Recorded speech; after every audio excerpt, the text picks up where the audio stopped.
So there's a lot of times when people are building these walk paths, and we're just repairing this one right here, but we're repairing it the way it should have been built originally. As you can see on this walk path, there is absolutely no foundation. There's no gravel or anything there. And this part right here, it actually sank in the ground. And we still got some pipes and stuff to run away. But this is a part that a lot of people skip because it's probably, I consider it the hardest part. But if you're living somewhere for a long time, and you don't want your patio and stuff to crack up like this over here, like you can see, like see how these rocks are sinking in the ground? I don't know if you can tell that by the camera. And then you've got cracked concrete, and they kind of put the concrete and stuff in. So over here, we're just going to use a paver base. But we're digging down about 10 inches. We're going to put about 6 inches of paver base in there. But first of all, we're going to put some geofabric down on the bottom and then put the paver base. And then we'll reset these rocks on top and then put a grout over the top of it. So first step is cleaning out the hole, getting the landscape fabric ready. So we got the bottom of the hole dug out now. You can see that it's pretty tampered down. Try not to disturb. We are about 42 inches wide, which is a few inches wider than the old path right here. And you can see that this is how they did it back in the day. They just laid the rock down on the ground and they went across like that.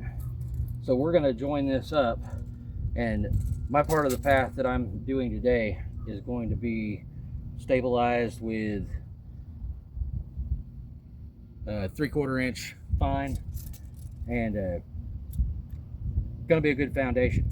That's what no foundation looks like. You can kind of see, let me see the camera real quick. If you don't put a good foundation, and this thing's held up pretty good. I mean, we did a lot of weed eating and cleared it off, but there's a lot of grass that grows up through that section right there.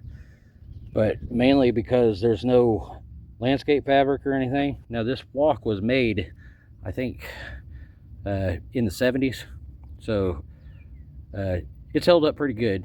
I mean, for 1970 to now, still looks pretty good. But you can see that there's some little humps and stuff up in there from the ground settling. And it tells you that it's been here for a while. So see how the cutouts on the side, that was all fall over the last, what, almost 50 years. So the dirt level has built up around, and there was a lot of dirt over the top of this. This section right here was completely buried in the ground. So let's get this geofab down, get it cut to size, and up the size of the wall, and we'll put the other stuff on. All right. Not very good at speaking on these things. All right, so we built this up with 12 inches, 8 to 12 inches of paper base in here with a geofabric underneath. And today we kind of threw the concrete in there, let it dry. That's the old path, and this is the new path. Customer just wanted to connect these two paths together, and the grass and everything will grow in on the edges, and it'll look good. But they're going to let that grow in naturally. New path, old path. That path back there doesn't have any paver base or anything underneath it, no foundation. So I told them that we can do the whole thing. Anyway, another small landscape job finished up. Want to see a Japanese maple? Because this goes with the flower beds that we did the other day.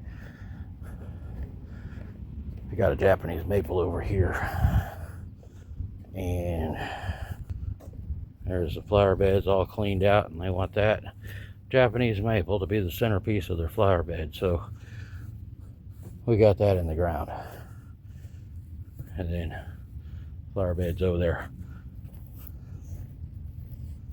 just like giving them a brand new white piece of paper, a fresh canvas. And we out. See you later.